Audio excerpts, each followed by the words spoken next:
All right, good morning, everyone. This meeting is called to order. Mr. Drummond, is anyone signed up for public comment? Thank you, Mr. Drummond. Good morning, Mr. Trudwell. Good See, morning. we have no cases to reconsider under agenda item 3. Is that correct? That is correct. There are no cases under agenda item 3. Let's look at tax liability cases under agenda item 4, but we have no tax cases on docket 26. That is correct. There are no tax liability cases on docket 26. No fair housing cases under agenda item 5. That is correct. There are no fair housing cases. Under agenda item 6, we have no wage claim cases on docket 26 pulled for additional discussion. There are no wage claim cases pulled for discussion on docket 26. You should have received the wage claim short form dissent list for docket 26.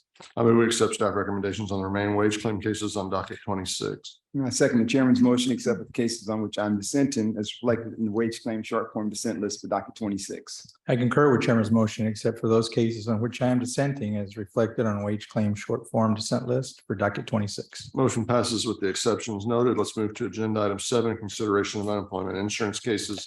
Docket 26, please proceed when you're ready. Case number 3006622, Commissioner Demerson. The appeal tribunal decision should be modified. I did not contest the good cause issue. As to the job separation, both parties stated that the claimant voluntarily chose to go from a full-time employee to PRN status. Since this change was voluntary, it is reasonable to conclude that the change was initiated by the claimant. As such, any period of unemployment should be attributable to the claimant. We should therefore modify the AT decision. The claimant had good cause for a non-appearance, voluntary leaving, no chargeback, sever the adequate response. The decision is not correct. Regarding the good cause, the claimant did not receive the hearing notice and established good cause for failure to appear at the AT1 hearing. Regarding the separation, the claimant worked irregularly on an on-call as-needed basis. And since she did not know at the end of her shift when additional work would be available, the claimant was separated for reasons other than misconduct at the end of each shift. Reverse the AT, good cause, no misconduct, chargeback, void adequate response. In the alternative, since the claimant voluntarily changed from a full-time status to a non-call status due to her pregnancy, I could agree that the claimant had good cause connected with the work for quitting due to a medically verifiable illness, and that the employer's account should be protected from chargeback. Modify the AT claim, establish good cause for AT1 voluntary leaving, no chargeback, sever adequate response.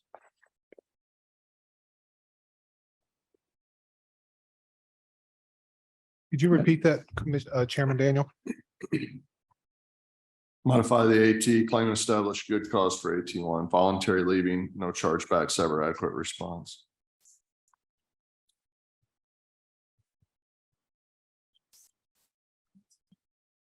Okay, for clarification, all parties have said that we have good cause for the non-appearance.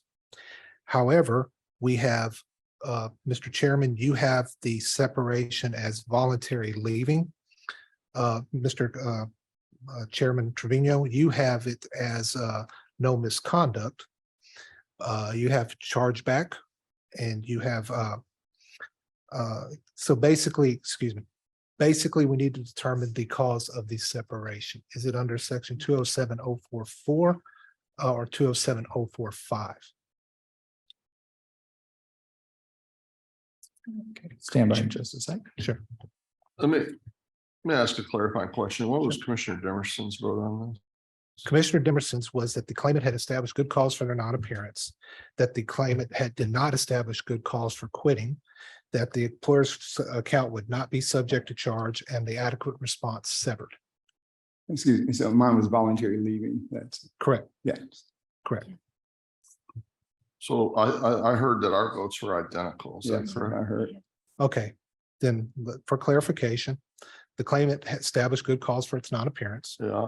The claimant did not establish it had good cause for quitting. The employer's account would not be subject to chargeback and sever the adequacy of response.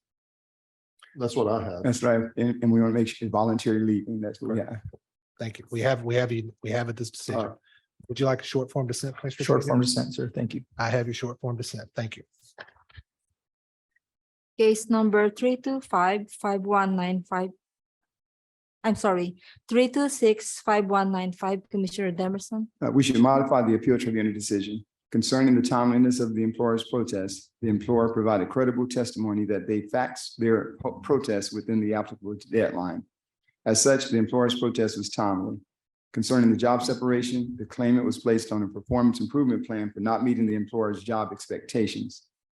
Although the claimant was provided with the necessary tools for improvement, the claimant did not utilize the tools or comply with the PIP, the PIP. Since the claimant was aware that the violation of the PIP could result in termination of employment, the claimant's failure to comply with the terms of the PIP was mismanagement of her position of employment and was misconduct connected with the work. As such, we should modify the AT decision.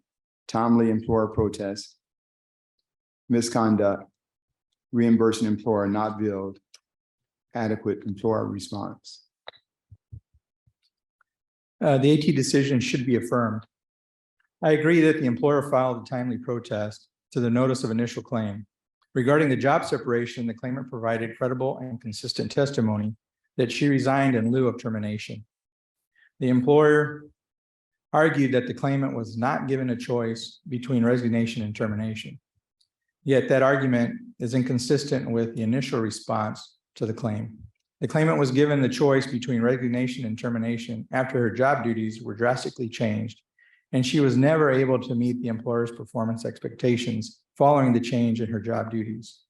Therefore, the claimant was discharged due to the inability to meet the employer's expectations, which is not misconduct connected with the work. Affirm the AT, timely employer response, no misconduct, bill reimbursing employer. Affirm the AT, timely protest, no misconduct, bill reimbursing employer. Short form dissent. I have your short form dissent, Commissioner Demerson. Thank you. Case number 335-8234, Commissioner Trevino. The AT decision is correct regarding the timeliness issue. The claimant provided credible and persuasive testimony of non-receipt of the determinations dated August 10th, 2021. The claimant stopped filing payments requests in June of 2021 and was unaware of the determinations until she filed for benefits in a subsequent benefit year. Affirm the AT, deem timely the AT appeal, and resubmit for summary of the merits. The appeal tribunal decision should be modified. The testimony that the claimant provided regarding timeliness did not rise to the level of credible and persuasive evidence of non-delivery. In addition, a considerable amount of time passed between the time the determinations in question were mailed to the claimant and when she filed her appeal. We should therefore modify the AT decision, untimely claimant appeal, misconduct, no chargeback, overpayment. Modify the AT, untimely claimant appeal, misconduct, no chargeback, overpayment. Short form dissent, sir. I have your short form dissent, Commissioner Trevino. Case number 338-7564, Commissioner Demerson. We should reverse the appeal tribunal decision. The claimant quit due to dissatisfaction with the employer's working conditions. Although the claimant alleged lack of training and inadequate assistance as the reason for quitting, the record shows that the employer provided the claimant with the necessary training and aided the claimant by hiring additional staff. Furthermore, although the employer had scheduled a meeting to address the claimant's concerns, the claimant quit prior to allowing the employer an opportunity to address her needs. As such, the claimant's separation was a voluntary quit without work-connected good cause. Hence, we should reverse the AT decision, voluntary leaving, no chargeback, adequate employer response. The AT decision is correct. For the 3 months prior to quitting, the claimant, who was a nurse, expressed concerns to the employer that her lack of proper training and increasing workload was a risk to her patient's safety and endangered her nursing license. When the claimant's legitimate concerns were not addressed by the employer, she escalated them through the chain of command. Therefore, the claimant had good cause connected with the work for quitting. Affirm the AT, no voluntary leaving, chargeback. Affirm the AT, no voluntary leaving, chargeback. Short form dissent. I have your short form dissent, Commissioner Demerson. Thank you. Case number 340-5361, Commissioner Demerson. 5361. All right. Yes. Okay, thank you. We should affirm the appeal tribunal decision. The employer's policy prohibited falsifying or altering the timekeeping document. The employer through various time records submitted to the commission established that the claimant routinely altered her time records in violation of the employer's policy. Although the claimant disputed the authenticity of the employer's termination paperwork, the record shows that the document contained the claimant's name, image, and details about the claimant's time violation. Furthermore, the claimant had acknowledged that the employer's termination paperwork. Since the claimant was aware of the employer's policy, her subsequent alteration of the timekeeping records was mismanagement of her position of employment. As such, we should affirm the AT decision, misconduct, no chargeback. The AT decision is not supportable. The claimant clocked in and out of work as normal and had no knowledge of any time discrepancies. The claimant testified that the employer's records were incorrect, and the employer only offered secondhand hearsay evidence. As such, the employer's evidence is insufficient to establish that the claimant violated time clock policy, and the claimant was discharged for reasons other than misconduct. Reverse the AT, no misconduct, chargeback. Reverse the AT, no misconduct, chargeback. Short form dissent. I have your short form dissent, Commissioner Demerson. Case number 341-3591, Commissioner Trevino. The decision should be modified. The employer discharged the claimant after their own doctor diagnosed the claimant with a medical condition and would not issue the claimant a medical certificate required for the claimant to continue driving for the employer.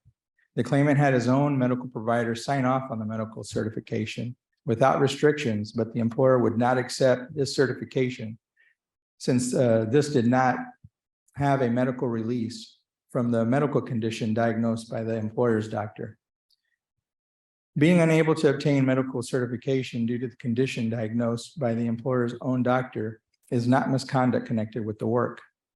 Therefore, we should modify the AT, no misconduct, no chargeback, MVI.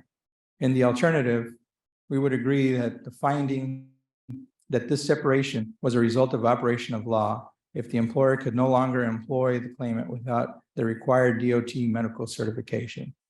Modify the AT, no misconduct, chargeback, operation of law.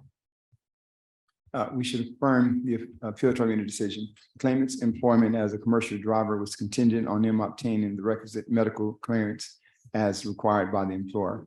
The claimant was unable to fulfill the requirements of the medical clearance when he was diagnosed with sleep apnea. Although the claimant was advised to complete a sleep study for the purposes of fulfilling his medical requirements, he failed to comply with the employer's instructions. Since the employer's policy dictated that the employee must be medically cleared before returning to work, the claimant's failure to complete the study was mismanagement of his position of employment. As such, we should affirm the AT decision, misconduct, no chargeback. Affirm the AT, misconduct, no chargeback. Short form dissent, sir. I have your short form dissent, Commissioner Trevino. This concludes consideration of UI cases pulled for additional discussion on docket 26. You should have received the UI short form dissent list for docket 26. I move we accept staff recommendations on the remaining UI cases on docket 26, except for the case on which I'm dissenting is reflected on the UI short form dissent list for docket 26. And I second the chairman's motion, except for the cases on which I'm dissenting is reflected in the UI short form dissent list for docket 26. And I concur with the chairman's motion, except for those cases on which I am dissenting as reflected on UI short form dissent list for docket 26. Motion passes with the exceptions noted. Thank you. Is there any other order of business come before the commission? None here. None here. Is there a motion to adjourn? So moved. I second the motion to Been adjourn. moved and seconded to adjourn, and we're adjourned. Thank you.